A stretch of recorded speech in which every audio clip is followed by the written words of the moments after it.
सास का घूंघट पार्ट 4। अब तक हमने देखा कि देविका के ससुराल के आदमी औरतों को घर के अंदर नहीं आने दे रहे हैं। देविका उन्हें पुलिस में जाने की धमकी देती है, जिससे पूरे गांव में अफरा तफरी मच जाती है। तभी गांव का एक आदमी सरपंच को बुलाकर ले आता है। सरपंच उनके घर के बाहर का नज़ारा देखकर कहते हैं, जोगिंदर जी, ये आपके घर की औरतों ने कैसा हंगामा मचा रखा है।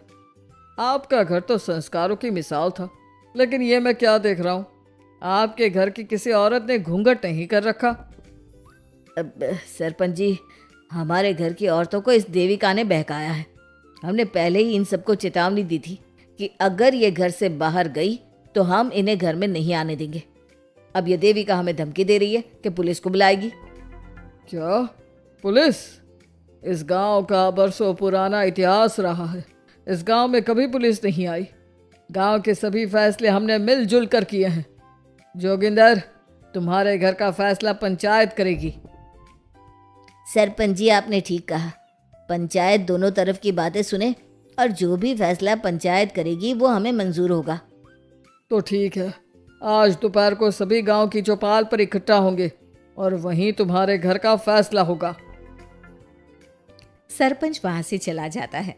घर के आदमी घर के अंदर जाकर दरवाजा बंद कर लेते हैं और घर की औरतें वहीं घर के बाहर पेड़ के नीचे बैठ जाती हैं। तभी विमला कहती है, देविका बहू, तुम्हें भूख लगी होगी ना? नहीं माँ जी, मुझे भूख नहीं लगी, मैं ठीक हूँ। बहू, तेरा बच्चा छोटा है अभी, तुझे भूखा नहीं रहना चाहिए। वीना, सुजाता, जाओ पास में जो पंडित जी का बाग है ना, वहाँ से कुछ फल तोड़ लाओ। वीना और सुजाता पास के बगीचे से खूब सारे फल तोड़ कर ले आती हैं। सभी औरतें फल खाती हैं। तभी देविका कहती है, आप सब घर से बाहर निकली, घूंघट उतार दिया तो इन मर्दों की इज्जत चलेगी, लेकिन हम सब घर के बाहर भूखे प्यासे बैठे हैं। इस बात पर इन अहंकारी मर्दों को शर्म क्यों नहीं आ रही? हाँ देविका, तुम ठीक कह रही हो। अगर हम मर भी जाए ना, तब भी इन मर्दों के लिए इनके बनाए गए नियम कानून ही अहम रहेंगे, हम नहीं। सुजाता भाभी, मुझे तो सबसे ज्यादा सचिन पर गुस्सा आ रहा है। उसने मुझसे लव मैरिज की थी, क्या क्या वादे किए थे कि मेरा साथ कभी नहीं छोड़ेगा, और आज उसने मेरा साथ छोड़ दिया। अपने बच्चे को एक बार भी नहीं देखा उसने। देविका, वो शुरू से ही ना डरपोक रहा है, लेकिन इन सारी बातों को छोड़ो। मुझे तो इस बात की चिंता हो रही है कि पंचायत में न जाने क्या फैसला होगा। पता नहीं वो इंसाफ करेंगे भी या नहीं। वीना दीदी, आपको अभी भी पंचायत से इंसाफ मिलने की उम्मीद है? अगर इस गांव की पंचायत में सच में इंसाफ करने की भावना होती तो सरपंच जी अभी हमें घर के अंदर जाने देते। देखा नहीं कितना जहर उगल कर गए हैं हमारे खिलाफ। तो बहू, अब हम क्या करेंगे? पंचायत तो हमारे खिलाफ ही फैसला सुनाएगी। पहले तो हम अपनी सारी बातें रखेंगे। अगर ये लोग नहीं माने तो आपको वही करना होगा जो मैं कहूँगी। लेकिन एक बात आप याद रखना, किसी भी सूरत में हम झुकेंगे नहीं, क्योंकि हम सही हैं। देविका सभी औरतों को समझा रही थी। तभी वहां एक गांव वाला आता है। आप सभी को पंचायत में बुलाया है। उस गांव वाले की बात सुनकर सभी औरतें पंचायत में पहुंचती हैं। वो देखती हैं कि उस पंचायत में सारा गांव इकट्ठा हो गया है। बहुत सारी औरतें लंबे लंबे घूंघट करके वहां आई हुई हैं। तभी पंचायत की कार्यवाही शुरू की गई और घर के आदमियों से पूछा गया कि वो घर की औरतों को घर में क्यों नहीं रखना चाहते। हमारे घर की औरतें ना तो घूंघट उतारती है और ना ही किसी डॉक्टर से इलाज करवाती है, और हमारे मना करने के बाद भी इन सब ने घर से बाहर कदम रखा, हमसे ऊंची आवाज में बात की। हमने इन सबको चेतावनी भी दी, लेकिन इन्होंने हमारी बात नहीं सुनी। अब ये सभी औरतें हमारे घर में नहीं रह सकती। अब औरतें अपना पक्ष रखें। ये कानून की किस किताब में लिखा है कि औरतों को घूंघट करना चाहिए? और अगर मेरे ससुराल की औरतें मुझे डॉक्टर के पास ना लेकर जाती तो ना मेरा बच्चा जिंदा बचता और ना ही मैं। लेकिन दाई अम्मा से हम इलाज करवा रहे थे ना। दाई अम्मा को कुछ समझ में नहीं आ रहा था। देविका का इलाज दाई अम्मा के बस की बात नहीं थी। काफी देर तक दोनों पक्षों में बहस चलती रही। दोनों एक दूसरे पर आरोप प्रत्यारोप लगाते रहे, लेकिन दोनों पक्षों की बात सुनने के बाद पंचायत ने जो फैसला लिया उसके लिए तो देविका पहले से ही तैयार थी। दोनों पक्षों की बात सुनने के बाद पंचायत ने यह फैसला किया है कि सारी गलती महिलाओं की है। अगर वो अपने अपने पतियों से माफ़ी मांग लेती है और वादा करती है कि भविष्य में कभी ऐसी गलती नहीं दोहराएंगी, तो वो घर के अंदर प्रवेश कर सकती हैं। हमें पंचायत का फैसला मंजूर नहीं है। हमने कोई गलती नहीं की जो हम माफ़ी मांगे। और किस बात का वादा करें हम? हमने देविका की जान बचाई है, तो आप हमसे भविष्य में किसी की जान न बचाने का वादा ले रहे हैं क्या? अगर तुम्हें पंचायत का फैसला मंजूर नहीं है तो तुम सबको घर में नहीं, पुरानी हवेली में रहना होगा, जो अब खंडहर बन चुकी है। यह खंडहर तुम्हारे घर के सामने ही है। सरपंच जी, आपका फैसला सही नहीं है। एक बार और सोच लीजिए इस फैसले के बारे में। ओ शहर की छोरी, 4 किताबें क्या पढ़ ली, हमें सही गलत का पाठ पढ़ाएगी?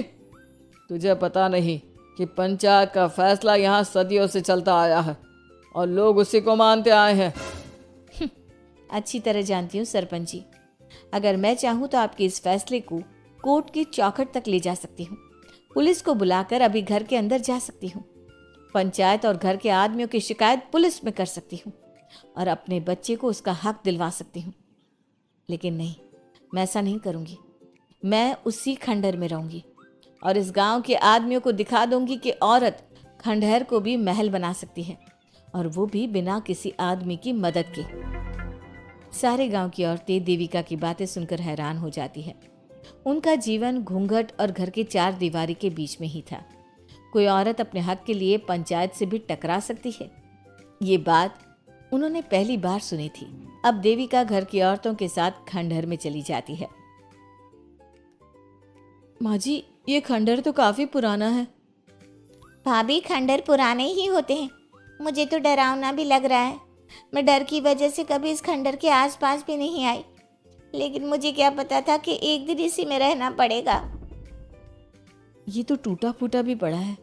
माँ जी, एक काम करते हैं, ये खंडहर तो काफ़ी बड़ा है, इसलिए एक हिस्से की साफ सफाई करके उसे ही रहने लायक बना देते हैं। बाद में धीरे धीरे पूरा खंडहर ठीक कर लेंगे। हाँ बहू, तुम ठीक कह रही हो।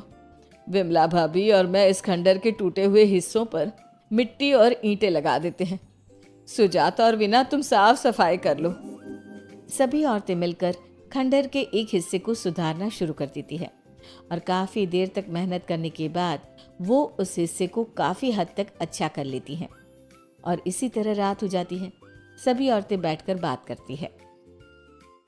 माँ, हमने इस खंडहर को घर तो बना दिया है, लेकिन ये घर चलेगा कैसे? हाँ माँ जी, मैं भी यही सोच रही हूँ।